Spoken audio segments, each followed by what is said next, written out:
আমরা দীর্ঘদিনের প্রচেষ্টায় যে 21শে আগস্টের যেই মামলায় আপনারা জানেন যেই মামলায় দণ্ড ছিল আপনার বিচারিক আদালত থেকে হাইকোর্ট ডিভিশনে দীর্ঘদিন পর সেই মামলা থেকে সমস্ত আসামিদেরকে খালাস দেওয়া হয়। সেই খালাসের আদেশের বিরুদ্ধে রাষ্ট্রপক্ষ লিভ টু আপিল ফাইল করে এবং আমাদের সর্বোচ্চ আদালত অ্যাপেলেট ডিভিশন লিভ মঞ্জুর করার পরে যে আপিল হয় সেই আপিল আমরা দীর্ঘদিন শুনানি করেছি এবং আমি কৃতজ্ঞ চিত্তে মাননীয় আদালতের কাছে আমি আমার কৃতজ্ঞতা আমি এক্সপ্রেস করছি যে আমরা দীর্ঘ প্রচেষ্টায় আমাদের মধ্যে যা ছিল কিন্তু সেটা আজকে দূরীভূত হয়েছে।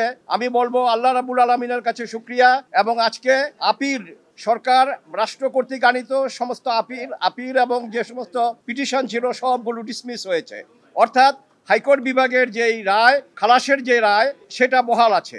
কাজেই আমি বলবো যে আমি গর্ব অনুভব করি আমার সুপ্রিম কোর্ট নিয়ে, আমার হাইকোর্ট বিভাগ এবং আমার অ্যাপেলেট ডিভিশন নিয়ে, যে এখানে ন্যায়ের মানদণ্ড আজকে আবার তারা উঁচু করে ধরলেন। কাজেই বাংলাদেশে বিচার আছে, আইনের বিচার আছে, আইনের শাসন আছে, এটা আবার প্রমাণিত হলো।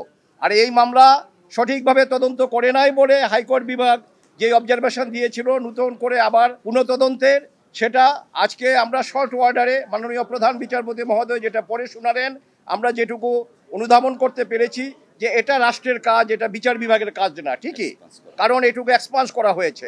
আর নন অ্যাপিলিং অ্যাকিউজড অর্থাৎ জনাব তারেক রহমান সাহেব এবং আপনার অন্যান্য যারা ছিলেন তারা যারা আপিল করতে পারেননি এবং যারা দেশে উপস্থিত ছিলেন না তাদের বেলায়ও সেই খালাসের আদেশ যেটা হাইকোর্ট বলেছিলেন যে এই খালাসের আদেশ তাদের বেলা প্রযোজ্য হবে, এটাও আজকে আমাদের অ্যাপেলেট ডিভিশন থেকে এটা বহাল আছে। কাজেই আমরা বলতে পারি জনাব তারেক রহমান সাহেব সহ অন্যান্য যারা আছেন তারা এই মামলা থেকে বেকসুর খালাস এবং এই মামলায় আর কোনো সাজা কারো নাই। আমরা আবারও আল্লাহ রাব্বুল আলামিনের কাছে কৃতজ্ঞতা প্রকাশ করছি, শুকরগুজার করছি এবং আদালতের প্রতি আমরা কৃতজ্ঞ চিত্তে আদালতের এই রায়কে আমরা স্মরণ করছি। এবং আমি বাংলাদেশের একজন আইনজীবী হিসাবে আমার সুপ্রিম কোর্ট নিয়ে আমি গর্ব অনুভব করি যে আবার প্রমাণিত হলো যে আইনের শাসন আছে আর বিনা বিচারে অন্যায়ভাবে কাউকে ফাঁসি দেওয়া যাবে না, এটা আবার প্রতিষ্ঠিত হলো এবং এই ধারাবাহিকতা যেন বজায় রাখা থাকে। 164 ধারার জবানবন্দি মরহুম মুফতি হান্নান সাহেবের জবানবন্দির উপরে এই টোটাল মামলাটা ছিল, কিন্তু আজকে মাননীয় প্রধান বিচারপতি যখন রায় পড়ে শোনালেন সেখানে উনি বলেছেন যে যা একজন ফাঁসির আসামি অন্য মামলায় সিলেটের আনোয়ার চৌধুরী সাহেবের উপরে যে গ্রেনেড অ্যাটাক হয়েছিল সেই মামলায় তখন তার ফাঁসি ছিল, সেখান থেকে এনে তাকে এই যে 164 করা হয়েছে দ্বিতীয়বার এবং এই সেকেন্ড কনফেশন, এটা আইনত গ্রহণযোগ্য না। এবং এখানে সবচেয়ে বড় কথা যেটা স্বতঃস্ফূর্তভাবে করা বা ভলান্টারিনেস, যেটা এই মামলায় উনি বলেছেন শুধু মুফতি হান্নান না, অন্যান্য যে সমস্ত স্বীকারোক্তিগুলো ছিল এগুলো একটাও ভিতরেও ওনারা ভলান্টারিনেস খুঁজে পান নাই, অর্থাৎ এগুলো স্বেচ্ছায় তারা করেননি। কাজে স্বেচ্ছায় যদি না করে তাহলে সেই স্বীকারোক্তির কোনো মূল্য নাই। কাজেই এই মামলায় শুধু আসামিদের খালাস হয়নি, আজকে একটা নতুন ধারা যোগ হয়েছে যে ন্যায় বিচারের ক্ষেত্রে আমাদের উচ্চ আদালত কতটা সজাগ পুঙ্খানুপুঙ্খরূপে, সেখানে এটা মাননীয় প্রধান বিচারপতি মহোদয়ের শর্ট আদেশের মাধ্যমে আমরা সেটা অনুধাবন করেছি এবং এটা ইনশাআল্লাহ বহাল থাকবে বাংলাদেশ সুপ্রিম কোর্টে। আমরা মহান আল্লাহ রাব্বুল আলামিনের কাছে শুকরিয়া আদায় করছি, সেই সাথে মহামান্য সুপ্রিম কোর্টের পূর্ণাঙ্গ বেঞ্চ আজকে যা রায় দিয়েছেন সেই রায়ে প্রমাণিত হয়েছে জনাব তারেক রহমান সাহেব বিএনপির ভারপ্রাপ্ত চেয়ারম্যান, তিনি ন্যায় বিচার পেয়েছেন।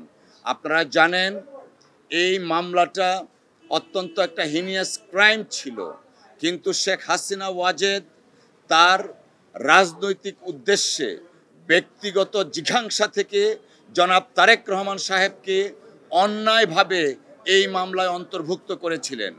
আজকে সর্বোচ্চ আদালতের মাধ্যমে প্রমাণিত হয়েছে জনাব তারেক রহমান সাহেব নির্দোষ এবং তিনি খালাস পেয়েছেন। পাশাপাশি এইটাও এস্টাবলিশড হয়েছে শেখ হাসিনা ওয়াজেদ প্রকৃত অর্থে আইবি রহমান সহ যারা আনফরচুনেটলি মৃত্যুবরণ করেছেন তাদের বিচার শেখ হাসিনা চায়নি। যদি শেখ হাসিনা প্রকৃত অপরাধীদের বিচার চাইতেন, আইবি রহমানের বিচার চাইতেন, তাহলে হয়তো রাজনৈতিক জিঘাংসার বশবর্তী হয়ে জনাব তারেক রহমান সাহেবকে এই মামলায় অন্তর্ভুক্ত করতেন না। আমরা মহান আল্লাহর দরবারে আবারও শুকরিয়া আদায় করছি জনাব তারেক রহমান সাহেব ন্যায় বিচার পেয়েছেন। আমরা বিএনপির পক্ষ থেকে আল্লাহর দরবারে শুকরিয়া আদায় করছি। সকলকে ধন্যবাদ।